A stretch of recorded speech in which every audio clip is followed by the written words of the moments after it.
Vous faire part de notre retour d'expérience là sur la mission qu'on a menée ensemble sur l'analyse et la détection en fait des potentiels de surélévation dans le cadre, enfin, dans le patrimoine de Bâti Île-de-France. Donc l'idée c'est de vous montrer cette démarche et de vous partager cette expérience.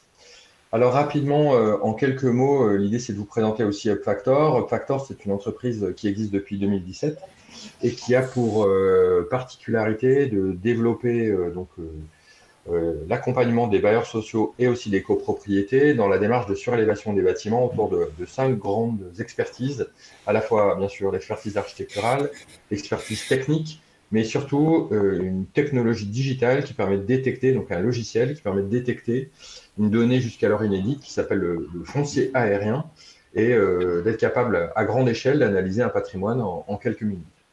Derrière, bien sûr, on a une expertise juridique qui accompagne ces détections et une expertise, bien sûr, financière, puisque le nerf de la guerre, on va y venir, c'est sans doute le montage d'opérations de ce genre de projet. L'intérêt de la surélévation, là, on peut en parler avec Guillaume Viel peut-être directement.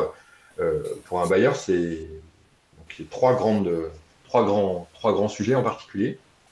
Aujourd'hui, effectivement, nous, enfin, Bâti en Île-de-France, c'est 35 000 logements et un objectif de production de 800 logements par an en Île-de-France. Donc, le foncier disponible est aujourd'hui très limité. On souhaite pas non plus, effectivement, s'étaler plus que ça, hein, et limiter les espaces verts. Dès qu'on coupe un arbre en ville, ça devient aujourd'hui très très compliqué. Donc on va naturellement sur la surélévation. Donc nous, c'est un sujet qui nous intéresse énormément. Et réhabilitation du patrimoine, effectivement, on le verra par la suite, mais les sujets qu'on a engagés sont toujours couplés à une réhabilitation du patrimoine, parce que c'est l'occasion aussi de la financer totalement ou partiellement. Très bien. Effectivement, donc dans ce cadre-là, un petit retour sur l'outil Factor Géoservice là, qui a permis l'analyse du patrimoine bâti Île-de-France. En fait, c'est un système d'information géographique en 3 dimensions qui permet de reconstituer la hauteur des bâtiments en reconstituant la forme des toits et ensuite qui permet un calcul automatisé des gabarits réglementaires, c'est-à-dire qu'on est capable en quelques minutes d'appliquer les règles à la fois de hauteur, les règles de prospect, pour essayer d'identifier les meilleures opérations et les plus intéressantes à réaliser. Alors, rapidement, à quoi ça ressemble? Je pense que vous avez déjà sans doute vu ce genre de sujet. On rentre simplement une adresse. On a bien sûr toutes les emprises bâties, toutes les emprises cadastrales. On reconstitue la hauteur des bâtiments, on calcule la largeur de rue et ainsi, automatiquement, on est capable de reconstituer les mètres carrés à construire. Donc, c'est encore une fois, ce qu'on appelle une faisabilité gabaritaire qui permet ensuite de choisir les meilleures opportunités. Alors, clairement, aujourd'hui, c'est une offre qui s'adresse plutôt à la fois aux clients privés, bien sûr, mais aussi aux bailleurs sociaux. Et on a eu la chance aujourd'hui de travailler avec des acteurs, bien sûr, franciliens, mais aussi des grandes métropoles françaises, comme par exemple la métropole de Lyon, et également des grandes métropoles comme Rennes, Strasbourg ou Nantes. Alors, le travail qui a été mené donc, avec Batigère, il a été vraiment au départ sur un accompagnement de la détection et à la réalisation de projets de surélévation. Mais l'enjeu numéro un, effectivement, ça a été d'analyser. Peut-être que, Guillaume Viel, vous pourriez peut-être revenir sur la démarche et comment cette idée vous est venue. Ouais, dans un premier temps, ce qui est important, c'était le choix de la méthode et le choix de l'outil. Aujourd'hui, on parle beaucoup de quel foncier ou d'autres outils. Nous, direction immobilière de Batigère, on a soit des chargés d'opération qui sont spécialisés dans la construction neuve ou des chargés d'opération spécialisés dans la réhabilitation. On n'a pas forcément une expertise énorme en surélévation. Beaucoup de bailleurs, effectivement, ont essayé la surélévation et on s'est un peu tous... on a essuyé un petit peu les plâtres parce que c'est pas notre cœur de métier. Donc nous, on a souhaité effectivement confier cette mission d'expertise à un professionnel. Parce que même on le voit, enfin aujourd'hui, on peut avoir effectivement des bases de données énormes, mais on n'a pas forcément, nous, les ressources en interne pour isoler les potentiels. C'est pas notre cœur de métier. Nos chargés d'opération aujourd'hui sont pris par un plan de charge de réhabilitation, de construction, et la prospection, effectivement, de densification potentielle, c'est pas forcément leur cœur de métier. Après, sur la méthode utilisée, c'est une méthode vieille un peu comme le monde, c'est la méthode des 80-20. Aujourd'hui, Batigère en Ile-de-France, c'est 500 sites. Il est évident qu'on n'allait pas travailler sur 500 sites parce que c'était beaucoup d'investissement en temps, en argent. L'idée n'est pas là. En faisant un filtre rapide sur des communes avec un foncier attractif, sur des programmes où on a un minimum de 30 logements, je crois qu'on a pris ce seuil-là. Sur des programmes où on n'est pas en copropriété, alors on aurait pu effectivement travailler dans des copropriétés, mais dans un premier temps, pour isoler des bâtiments un peu plus simples à densifier, on a choisi le fait de ne pas partir en copro. On est parti sur des bâtiments qui avaient plus de 10 ans d'existence aussi, parce que sur le neuf, c'est pas forcément très propice de faire de la surélévation. Et donc on est arrivé assez vite à une liste de 116 bâtiments répartis effectivement sur 13 communes qu'on voit en fond d'écran, qui sont essentiellement Paris et la première couronne, quoi. Le filtre aussi, on a également identifié aussi la demande de logement, mais aussi la valeur immobilière. Ça, c'est un sujet aussi qui est intéressant peut-être à évoquer. Oui, aujourd'hui, la surélévation coûte cher. Le prix au mètre carré de la surélévation est souvent plus cher que le prix d'une construction neuve. Donc, arriver effectivement à un prix de construction au mètre carré élevé dans une commune où le prix du foncier est pas forcément important. Je trouve que c'est pas forcément pertinent aujourd'hui. Cette surélévation, elle est extrêmement propice dans les zones où le foncier est dense et très cher, et on le voit dans la liste des 13 communes sélectionnées, c'est clairement le cas. Ensuite, la réhabilitation soit est destinée à faire plus de logements sociaux, et donc là c'est la production d'offres nouvelles et c'est un petit peu différent. Mais des fois on est sur des villes comme Clichy-la-Garenne où la mairie ne souhaite pas davantage de logements sociaux parce qu'ils ont atteint leur quota. Et dans ce cas-là, on est plutôt sur la valorisation foncière pure, parce que la surélévation serait destinée effectivement à une opération de promotion classique. Et là, du coup, cette charge foncière est importante et permet de payer le programme de réhabilitation. Effectivement, donc on y reviendra peut-être sur le sujet Clichy. C'est effectivement un point très important.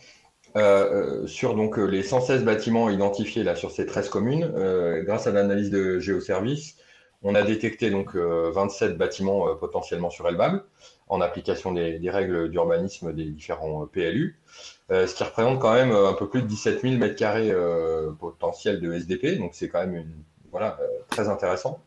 Peut-être qu'on peut on peut parler rapidement aussi du croisement qu'on a eu avec le PSP, le plan de stratégie patrimoniale. Avec l'ambition de traiter quelques démonstrateurs. Oui, l'idée effectivement était à chaque fois d'associer un projet de surélévation à un projet de réhabilitation, parce que déjà la surélévation impose des travaux, et puis autant effectivement trouver une économie d'échelle. Et puis quand on parle de surélévation, on parle aussi de nuisances pour les locataires. Et si en contrepartie, effectivement, on leur amène une réhabilitation, à la limite avec une augmentation du confort ou de la performance énergétique sans forcément d'augmentation de loyer, on peut plus facilement effectivement trouver un consensus avec nos locataires quand on apporte une réhabilitation en plus de la surélévation. Donc ensuite, effectivement, une fois qu'on a identifié, on a réussi à identifier 4 opérations qui servent de base à un démonstrateur et donc à un déploiement ensuite plus large. Mais l'idée, c'est donc d'aller au bout sur ces 4 opérations. Donc c'est à la fois des études réglementaires qui précisent les potentiels, puis des études approfondies qui intègrent déjà un certain niveau de précision, notamment dans l'image, mais aussi les descentes de charge, les éléments techniques qui nous permettent d'appréhender cette question du coût.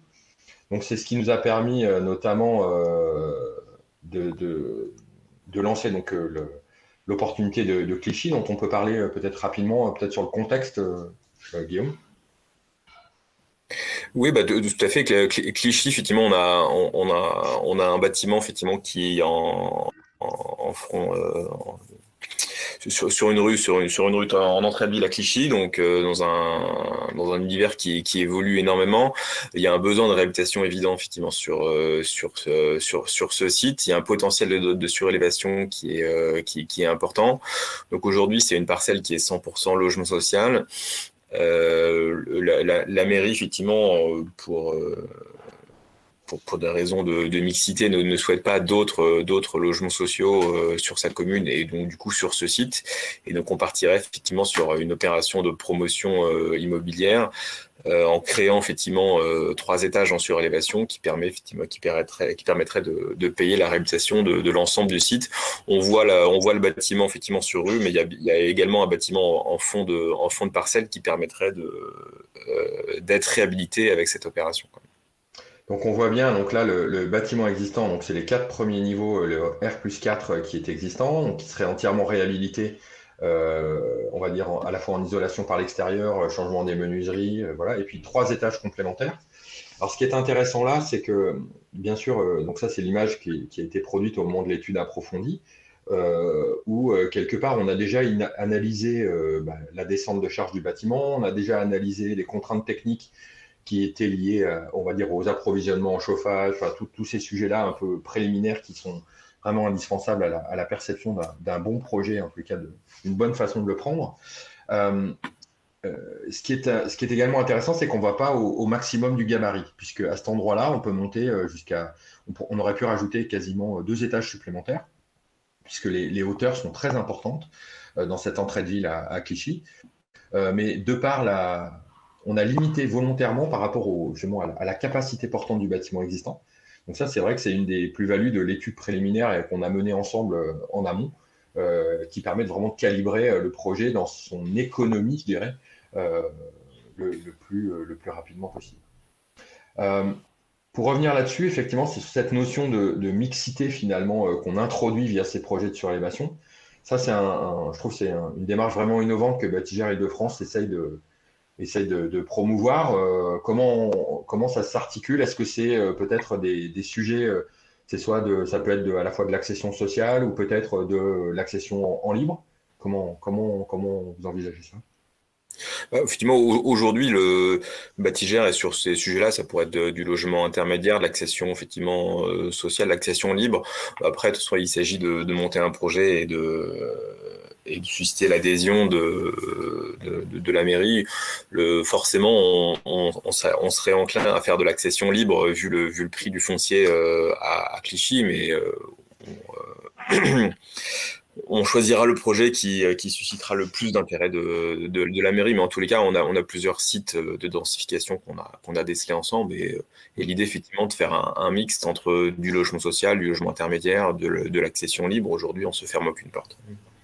C'est vrai que c'est une nouvelle tendance qui est en train qui est promue, on va dire, dans les opérations immobilières, notamment chez les bailleurs. On se rend compte que c'est vrai que côté promotion, pendant longtemps, il y a une part sociale qui a été, on va dire, qui a été portée et qui est imposée quelque part par les PLU aux opérateurs privés. Et c'est vrai que maintenant, un peu en schéma inverse, on se rend compte qu'il y a peut-être l'opportunité aussi pour les bailleurs d'envisager ce gros mot qui est, entre guillemets, la valorisation immobilière, qui est celle qui permettrait notamment de financer une partie des travaux.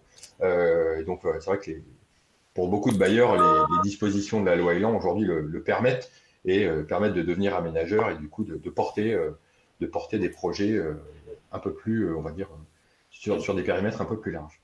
Alors, peut-être qu'on peut envisager, pour faire ce premier tour de la question, parce qu'effectivement, le temps passe assez vite sur notre créneau d'une demi-heure.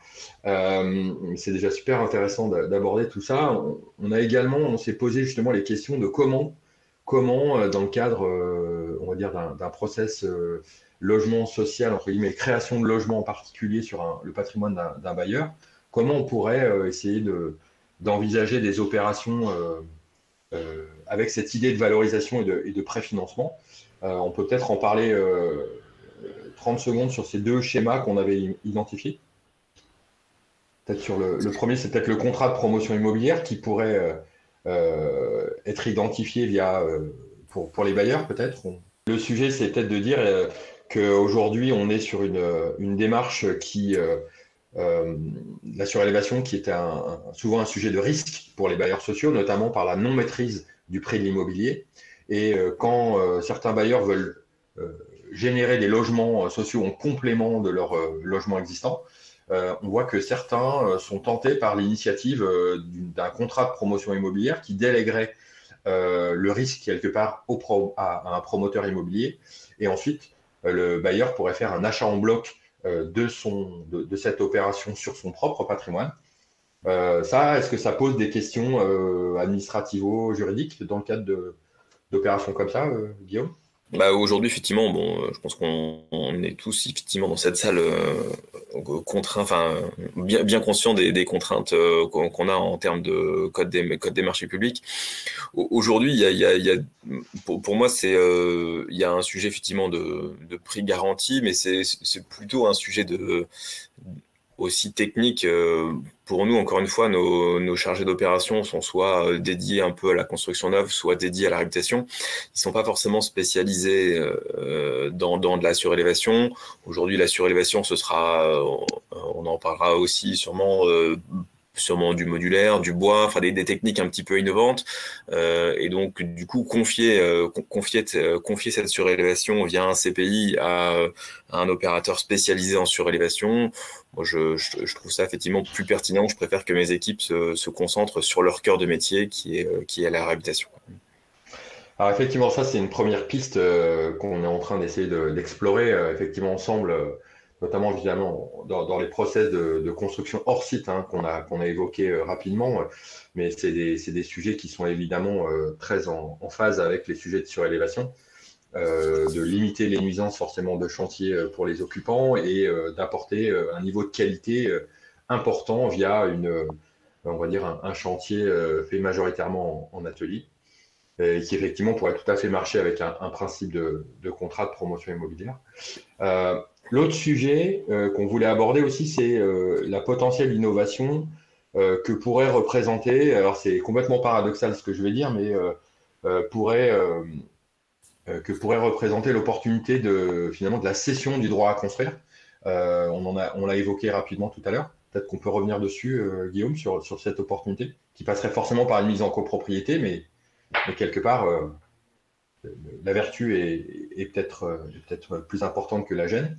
Aujourd'hui, de toute façon, je l'ai dit, l'ensemble de nos projets de surélévation, pour moi, doivent être couplés avec des projets de réhabilitation. Donc, ça paraîtrait effectivement un petit peu aberrant que nos équipes internes réalisent la réhabilitation du bâtiment et qu'un promoteur, ou en tous les cas un tiers, assure la maîtrise d'ouvrage sur la partie densification. Il y a une mutualisation qui est évidente entre les deux sujets. Donc, moi, sur ces sujets très complexes, je souhaiterais effectivement, je trouverais ça plus pertinent de faire un CPI qui inclut la rénovation mobilière pour confier à un spécialiste l'ensemble de la mission.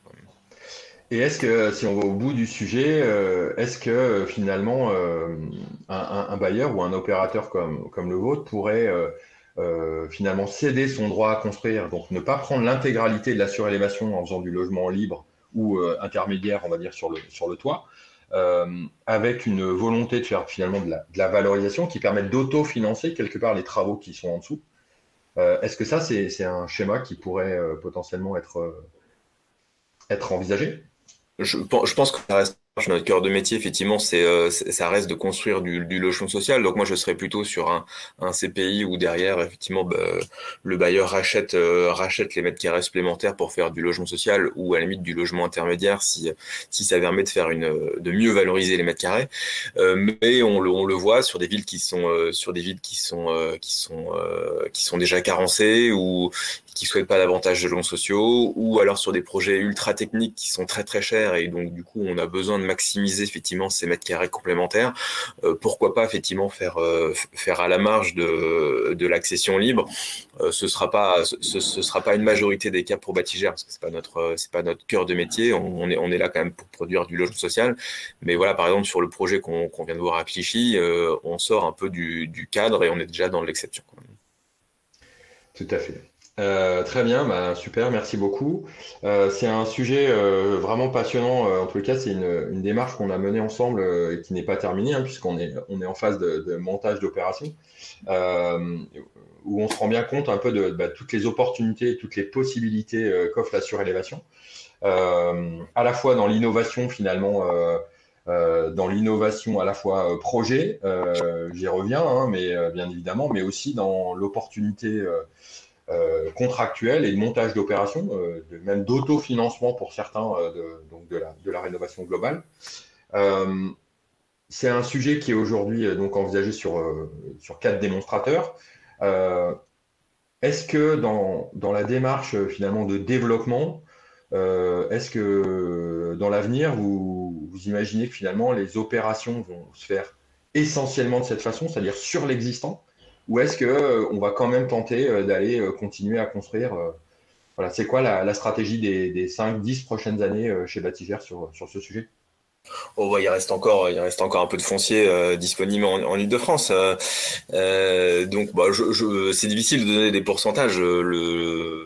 À Paris, en petite couronne, ces projets-là deviendront majoritaires, c'est une certitude.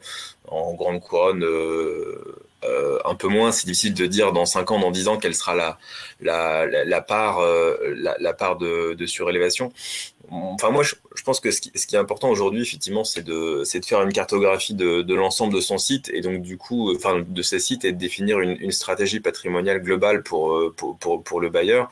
Même si on le voit là, nous, on est parti sur 4 projets de densification. On en a isolé potentiellement beaucoup plus. L'idée pour nous, c'est de construire une stratégie un peu à long terme.